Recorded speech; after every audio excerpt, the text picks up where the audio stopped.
Hello student, in the previous lecture we learned some examples from exercise 8.4. Now today we will learn the remaining ones. See the example number 5. Example number 5. A car firm has 2 cars. तो एक car firm है जिसमें 2 cars हैं which are hired out day by day. The number of cars hired on a day follows Poisson distribution with mean 1.5. तो यहाँ पे mean आपको दिया है 1.5, इसका मतलब ही आपको पैरामीटर दिया है 1.5. Find the probability that no car is used on a given day. एक भी कार अगर यूज़ नहीं हो चुकी है मतलब यहाँ पे आपको p of x equal to 0 find out करना है. एंड सेकेंड है some demand refused on a given day. तो कुछ डिमांड जो है वो रिफ्यूज़ किए हैं. अब रिफ्यूज़ कौन से केस में हो सकते हैं? तो देखो फर्म में कितनी कार्स है? 2 कार्स है.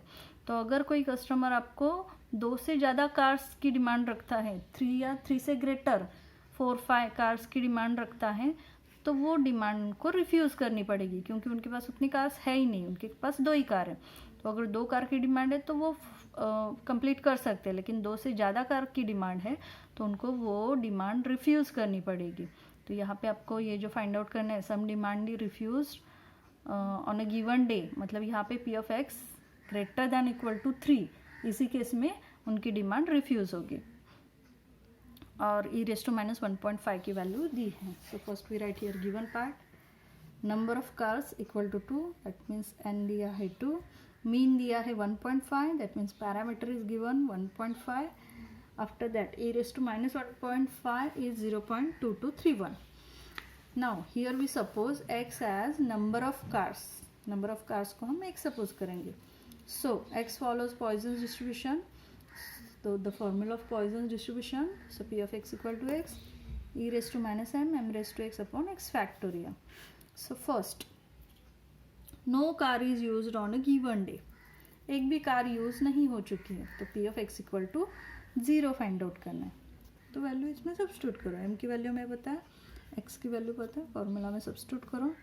सो e raise to minus 1.5 into 1.5 raise to 0 upon 0 factorial.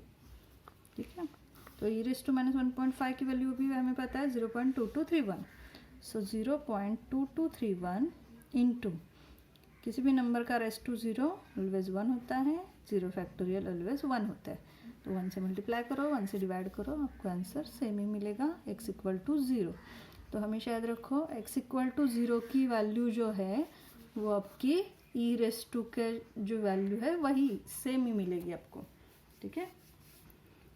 Second condition है, क्या बताया था मैंने? Some demand refused on a given day. तो कुछ डिमांड रिफ्यूज़ हो चुके हैं. तो कौन से केस में रिफ्यूज़ होंगे? अगर 2 से ज़्यादा कार की डिमांड होगी तो ही वो डिमांड रिफ्यूज़ होगी. तो यहाँ पे आपको फाइंड आउट करना है p of x greater than equal to 3. तो 3 से ज़्यादा कार की अगर डिमांड है तो वो रिफ्यूज़ होगी. तो इसलिए x equal to greater than equal to 3 find out करना है. 3 से ग्रेटर कहाँ तक आएगा? तो इन्फिनिटी तक आएगा. तो इसके लिए हम अपोजिट कंडीशन यूज़ करेंगे, 1 minus p of strictly less than 3. तो लेस दैन 3 मतलब कौन कौन से आएंगे? 0, 1, 2 आएगा. ठीक है. तो या तो यहाँ पे ब्रैकेट डालो, सभी को प्लस लिखो, या फिर 1 में से सभी माइनस लिखो. आपको जो इजी लगता है उस फॉर्मेट से जाओ. तो अगर आप ब्रैकेट डालते हो तो ब्रैकेट के अंदर ये सभी प्रोबेबिलिटीज़ प्लस रहेंगी, और अगर आपको ब्रैकेट नहीं डालना है तो 1 माइनस सभी प्रोबेबिलिटीज़ रहेंगे. ठीक है. तो हमेशा याद रखो, तो ब्रैकेट डाल रहे हो तो ही बीच में प्लस आएगा, ब्रैकेट नहीं डालना है तो सभी निगेटिव आएंगे. अब इसे सॉल्व करते. So 1 minus p of x equal to 0. तो m पता है 1.5 है और फिर ये value. So e raise to minus 1.5 raise to 0 upon 0 factorial plus e raise to minus 1.5 raise to 1 upon 1 factorial plus e raise to minus 1.5 square upon 2 factorial. अब तीनों में कॉमन क्या दिखाई दे रहा है आपको? e raise to minus 1.5. तो उसे कॉमन निकालो. So e raise to minus 1.5 bracket के बाहर निकाला. सो ब्रैकेट में देखो रेस टू 0, 0 फैक्टोरियल जिसका आंसर 1 आता है. यहाँ पे रेस टू 1 मतलब 1.5 अपॉन 1 फैक्टोरियल मतलब यहाँ पे 1 ही आएगा. और यहाँ पे 1.5 का स्क्वायर मतलब 15 का स्क्वायर हमें पता है कितना होता है 15 का स्क्वायर 225, तो 1.5 का स्क्वायर 2.25 अपॉन 2 फैक्टोरियल इज 2। अब हमें क्या करना है, इसे सिंप्लीफाई करना है। So 1 minus e raise to minus 1.5, इन दोनों की एडिशन करोगे तो 1 प्लस 1.5 2.5 होगा, प्लस 2 से इसको डिवाइड करोगे तो 1.125 मिलेगा। अब इन दोनों की एडिशन, सो 1 माइनस इसकी वैल्यू हमें पता है 0.2231, और इन दोनों की एडिशन, पॉइंट के नीचे पॉइंट लिखना है, मैंने बताया है स्टार्टिंग में। तो एक ही डिजिट है, यहाँ पे 3 डिजिट है, तो आगे के 2 डिजिट एज इट इज़ रहेंगे। 1 और 5 की एडिशन 6 होगी एंड 2 प्लस 1 की एडिशन 3 होगी, सो 3.625। इसके बाद इन दोनों का मल्टीप्लिकेशन करो, सो 1 माइनस, तो इन दोनों का मल्टीप्लिकेशन जो है वो आ जाएगा 0.8087, और सब्सट्रैक्शन कैसे करना है बताया मैंने, सब्सट्रैक्शन करोगे तो 0.1912। This is your final answer, x greater than equal to 3 का आंसर। ठीक है, नेक्स्ट क्वेश्चन एग्जाम्पल नंबर 6। अब देखो एग्जाम्पल नंबर 6 में क्या दिया है, defect on plywood sheet occur at random with the average of one defect per 50 square feet. Find the probability that such a sheet has no defect, at least one defect, and use e raised to minus 1. अब यहाँ पे देखो average दिया है, average one defect, तो average one defect मैंने क्या बताया, एवरेज दिया है मतलब वो आपको पैरामीटर ही दिया है, एम की वैल्यू दी है, तो यहाँ पे m की वैल्यू 1 है। यहाँ पे भी ऑब्जर्व करके आप डिसाइड कर सकते हो, देखो e रेज़ टू माइनस 1 है मतलब m की वैल्यू 1 है, तो ये 50 स्क्वायर फीट है, इसका ज़्यादा कुछ यूज़ नहीं है, वैसे दिया है इन्फॉर्मेशन के लिए। तो यहाँ पे m इक्वल टू 1 करेंगे और ये वैल्यू यूज़ करके सॉल्व करेंगे। पहला क्वेश्चन है नो डिफेक्ट मतलब x equal to 0 find out करना है। दूसरा क्वेश्चन है एटलीस्ट वन डिफेक्ट, तो एटलीस्ट वन, कम से कम एक, मतलब एक से ज़्यादा, ये आपको सॉल्व करना है होमवर्क के लिए क्वेश्चन, मैं बस आपको एक्सप्लेन करती हूँ। Average defect is 1, so m equal to 1, e raise to minus 1 की वैल्यू दी है। x कंसिडर करना है नंबर ऑफ डिफेक्ट के लिए, फॉर्मूला लिखो पॉइजन डिस्ट्रीब्यूशन का। पहला क्वेश्चन है नो डिफेक्ट, नो डिफेक्ट मतलब x इक्वल टू 0 के लिए वो वैल्यू फाइंड आउट करना है। इसका आंसर क्या आएगा, तो यही आएगा सेम 0.3678। और एटलीस्ट वन डिफेक्ट, कम से कम एक डिफेक्ट मतलब एक से ज़्यादा, तो एक से ज़्यादा फाइंड आउट नहीं कर सकते क्योंकि वो इन्फिनिटी तक जाएगा, तो हम यहाँ पे क्या फाइंड आउट करेंगे, 1 minus P of x less than 1, strictly less than 1, तो 1 से छोटा मतलब सिर्फ 0 आएगा। तो ये जो आंसर है वो 1 में से माइनस करो, आपको उसका आंसर मिल जाएगा। बहुत ईजी क्वेश्चन है, इसलिए आपको होमवर्क के लिए दिया है। Now the last question, example number 7। It is known that in a certain area of a large city, the average number of rats per bungalow is 5. अब देखो एवरेज नंबर ऑफ रैट्स दिया है, मतलब यहाँ पे भी आपको एवरेज दिया है, मतलब वो m की वैल्यू दी है, वो कितनी है 5। Okay, assuming that the number of rats follows Poisson distribution, find the probability that a randomly selected bungalow has exactly 5 rats, more than 5 rats and between 5 and 7 rats inclusive। तो e rays to minus 5 की value आपको दी है 0.0067। ठीक है, तो देखो क्या दिया है, सबसे पहले m की वैल्यू दी है जो कि एवरेज नंबर ऑफ रैट्स है, तो m 5 दिया है। x हम कंसिडर करेंगे number of rats per bungalow, Poisson distribution का फॉर्मूला लिखा फर्स्ट क्वेश्चन। अब फर्स्ट क्वेश्चन यही है एग्जैक्टली 5 रैट्स, तो एग्जैक्टली 5 रैट्स दिया है मतलब P of X equal to 5 को फाइंड आउट करना है। So P of X equal to 5 formula में सब्स्टिट्यूट करो, so E raise to minus 5, 5 raise to 5 upon 5 factorial. ठीक है, अब इसे सिंप्लीफाई करना है, सो ई रेज़ टू माइनस 5 की वैल्यू हमें पता है, वो बाद में सब्स्टिट्यूट करेंगे। 5 रेज़ टू 5 जो है, तो इसमें से एक 5 आप सेपरेट निकालो क्योंकि यहाँ पे एक 5 से कम कैंसिल हो जाएगा, तो मैं यहाँ पे 5 रेज़ टू 4 इंटू 5 लिखती हूँ, एक 5 को मैं कैंसिल करूँगी, upon 5 factorial means 5 into 4 into 3 into 2 into 1, तो एक 5 जो है वो कैंसिल हो जाएगा। उसके बाद ई रेज़ टू माइनस 5 की वैल्यू हमें पता है 0.0067 इंटू 5⁴, 5⁴ करना है, मतलब 5 इंटू 5 इंटू 5 इंटू 5, तो 5 into 5 25, 25 into 5 125 into 5 3125 upon 4 into 3 12, 12 into 2 24। तो ये मल्टीप्लिकेशन करना है और डिवाइड करना है आपको 24 से। तो एक मिनट, 5 इंटू 5 यहाँ पे 625 आएगा, ठीक है। 5 का स्क्वायर 25 और 4⁴ 625 आएगा।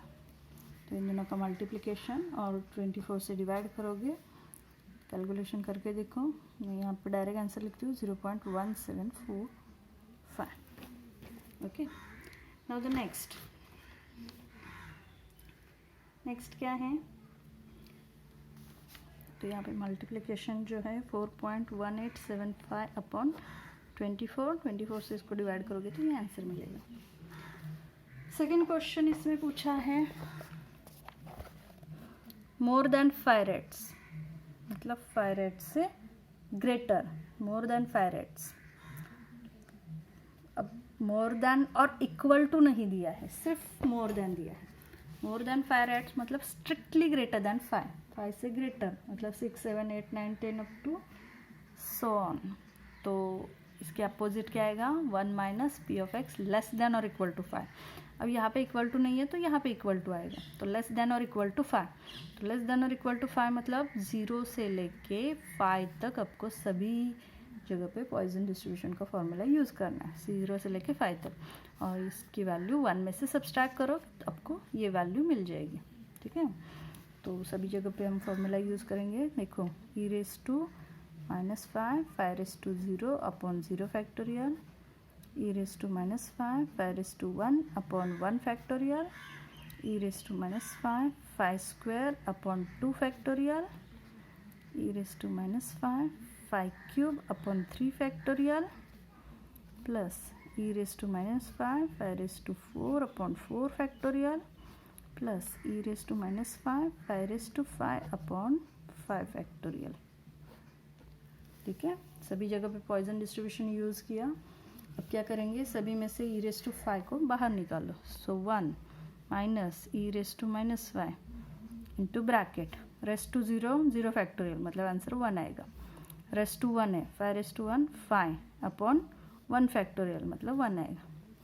5 स्क्वायर 25 अपॉन 2 फैक्टोरियल मतलब 2 आएगा।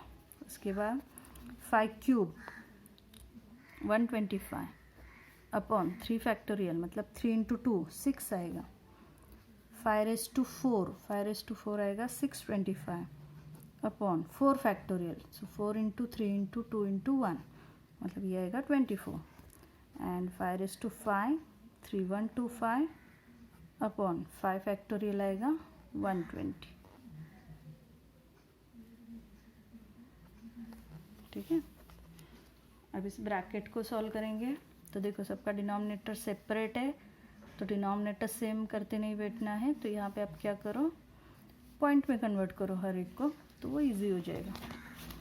सो 1 minus e⁻⁻⁵ into bracket 1 plus, ठीक है।